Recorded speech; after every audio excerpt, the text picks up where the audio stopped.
Sutiwo yang ketika itu berusia 34 tahun adalah seorang oknum anggota Satlantas Polres Nganjuk. Sutiwo merupakan warga Kelurahan Tapas, Kecamatan Sukomoro, Kabupaten Nganjuk yang telah beristri dan telah dikaruniai 2 orang anak. Sebagai seorang anggota Satlantas, tentu ia kerap bertugas dalam operasi penertiban lalu lintas maupun penertiban surat-surat kendaraan bermotor. Suatu hari di pertengahan tahun 2018, ketika Sutiwo bertugas dalam sebuah razia kendaraan bermotor di jalan raya sekitar kota Nganjuk, ia bertemu dengan seorang gadis ayu bernama Vicky Febrin Piawai yang berusia 28 tahun.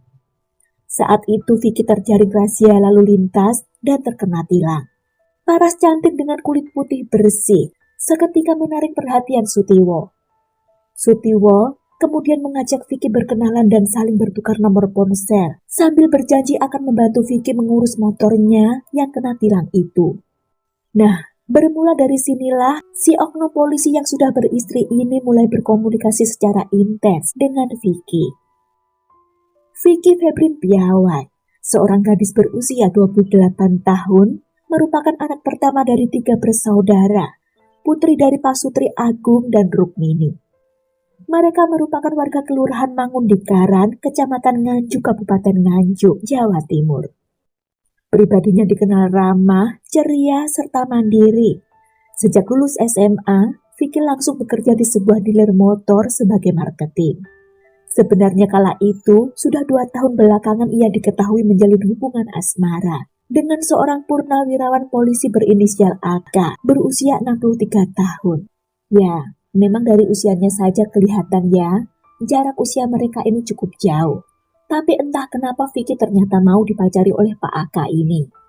Namun sejak mengenal Sutiwo sang oknum polisi anggota Satlantas Polres Nganjuk itu, diam-diam hubungannya dengan polisi beristri ini terus berlanjut. Sutiwo yang sudah beristri kemudian kerap merayu Vicky, lalu mulai mengajaknya janjian ketemu berduaan saja di luar, yang berujung mampir ke sebuah hotel di kawasan kota Nganjuk dan melakukan hubungan badan. Biasanya Vicky janjian ketemu dengan Sutiwo di dekat rumah seorang teman karib Vicky.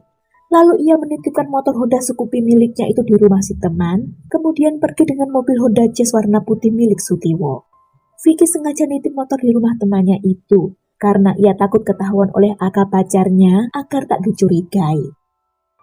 Hubungan terlarang itu sempat berlangsung beberapa bulan, setidaknya mereka sudah beberapa kali ngamar berdua di sebuah hotel di kawasan Nganjuk. Namun hubungan itu sempat renggang beberapa saat karena memang jarang berkomunikasi. Hanya saja setelah sempat renggang itu, Vicky tiba-tiba menghubungi Sutiwo lagi lalu mengaku telah positif berbadan 2 alias hamil memasuki usia 4 bulan. Mendengar itu Sutiwo yang panik, lalu mencoba memberi Vicky sejumlah uang sebesar 8,5 juta rupiah agar digunakan untuk membeli obat peluruh kandungan. Namun perempuan 28 tahun itu tetap ngotot meminta pertanggungjawaban atas benih yang dikandungnya itu dari Sutiwo. Semakin kebingungan takut istrinya tahu, Sutiwo lalu curhat meminta saran kepada Supriyadi, seorang tenaga harian lepas di Satlantas Polres Nganjuk yang memang cukup akrab dengannya. Supriyadi menyarankan pada Sutiwo agar Vicky si kekasih gelap itu disingkirkan saja. Tak disangka saran itu rupanya langsung disetujui oleh Sutiwo. Rencana pun disusun dan dilaksanakan pada Jumat malam, tepatnya pada 29 Maret 2019. Dengan mengendarai mobilnya malam itu, Sutiwo dan Supriyadi kemudian memancing Vicky untuk diajaknya keluar. Mereka janjian ketemu di sekitar Rumah Sakit Islam Aisyah Nganjuk. Sementara motor Vicky dititipkan di parkiran rumah sakit tersebut. Supriyadi yang awalnya menyetir kemudian pindah ke kursi bagian tengah mobil, sementara kemudi digantikan oleh Sutiwo. Sedangkan Vicky duduk di depan, di samping kemudi bersama Sutiwo. Setiba di jalan raya Desa Putren, Supriyadi lantas menjerat leher wanita pegawai dealer itu dengan tali hingga tewas dari arah belakang. Setelah dipastikan rencana sudah berhasil, Sutiwo kembali mengarahkan mobil ke arah RSI Aisyah. Di sana Sutiwo meminta Supriyadi agar mengambil motor milik Vicky yang diparkirkan itu bersama-sama menuju lokasi pembunuhan semula. dengan Supriyadi membawa motor Vicky dan Sutiwo bawa mobilnya yang berisi mayat itu. Motor Honda Scoopy bernopol AG 2845UU milik gadis Malang tersebut kemudian dibenturkan ke pembatas jalan Ring Road Desa Putren, Kecamatan Sukomoro yang berjarak sekitar 50 meter dari lokasi tempat eksekusi. Sedangkan mayat Vicky diletakkan di pinggir sawah tak jauh dari motor itu. Kedua pelaku merekayasa seolah-olah Vicky mengalami kecelakaan tunggal yang menewaskannya di tempat itu. Setelahnya Sutiwo mengajak Supriyadi menuju ke Kelurahan Begadung, Kecamatan Nganjuk untuk membuang ponsel milik Vicky. Barulah setelah itu kedua pelaku pergi meninggalkan lokasi. Sementara jenazah Vicky ditemukan menjelang tengah malam hari itu juga oleh warga yang melintas di lokasi tersebut. Kabar kematian gadis itu diterima oleh keluarganya sekitar pukul 23.30 via telepon yang disampaikan oleh Aka, pacar Vicky, yang seorang purnawirawan polisi. Namun setelah melihat kondisi jenazah Vicky di Rumah Sakit Bayangkara dan motornya, keluarganya merasa curiga sepertinya ada yang janggal dengan kematian gadis itu. Karena pada wajahnya hanya ada memar dan luka lecet saja. Selain itu motornya juga hanya mengalami rusak ringan yang digores di bagian selebornya. Yang membuat keluarga merasa yakin kematian Vicky tak wajar karena tampak ada bekas merah seperti bekas jeratan di leher gadis cantik itu. Kecurigaan semakin diperkuat begitu memperoleh keterangan dari tim medis yang menyatakan jika luka-luka pada tubuh korban disebabkan oleh benda tumpul, bukan diakibatkan oleh kecelakaan motor. Karena itu keluarga Vicky lantas melaporkan kepada pihak berwajib yang kemudian dilakukanlah otopsi terhadap jenazah untuk memastikan penyebab kematiannya. Dari sinilah akhirnya disimpulkan kematian Vicky Febrin Piawai bukan disebabkan oleh kecelakaan, namun telah menjadi korban pembunuhan. Dari hasil serangkaian penyelidikan awalnya polisi mencurigai Aka, si purnawirawan polisi yang diketahui sebagai pacar Vicky. Tapi setelah dilakukan penyelidikan lebih mendalam, ternyata dugaan mengarah pada sosok lain. Penyidik yang sebenarnya sudah mengantongi identitas pelaku, entah kenapa ketika itu Polres Nganjuk lebih memilih bungkam.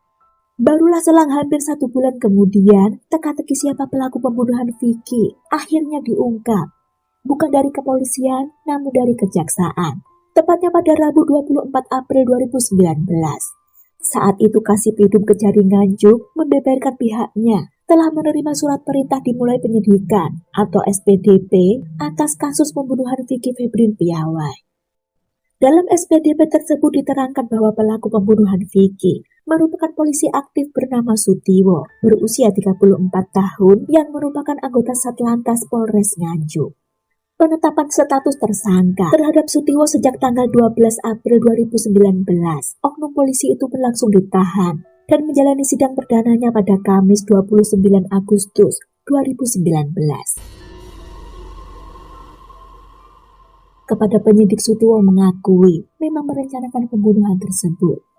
Ia mengaku bingung lantaran niatnya iseng-iseng dan main-main ternyata membuahkan benih-benih bayi di rahim korban. Karena khawatir keluarganya tahu dan karirnya tercemar, ia pun menjadi gelap mata sehingga melakukan pembunuhan itu.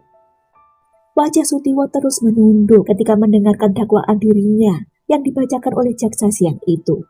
Dalam dakwaannya, Jaksa Isandi menilai Sutiwo memang telah melakukan pembunuhan berencana terhadap Vicky Febrin Piawai. Jaksa menjerat oknum anggota Satlantas Polres Nganjuk itu dengan pasal 340 KUHP tentang pembunuhan berencana, subsidiar pasal 338 KUHP. Sutiwo dituding menjadi dalang pembunuhan dengan dibantu oleh Supriyadi, seorang tenaga lepas di Satlantas Polres Nganjuk yang saat itu masih buron. Dari hasil penyelidikan, Supriyadi kabur usai 3 hari pembunuhan itu terjadi.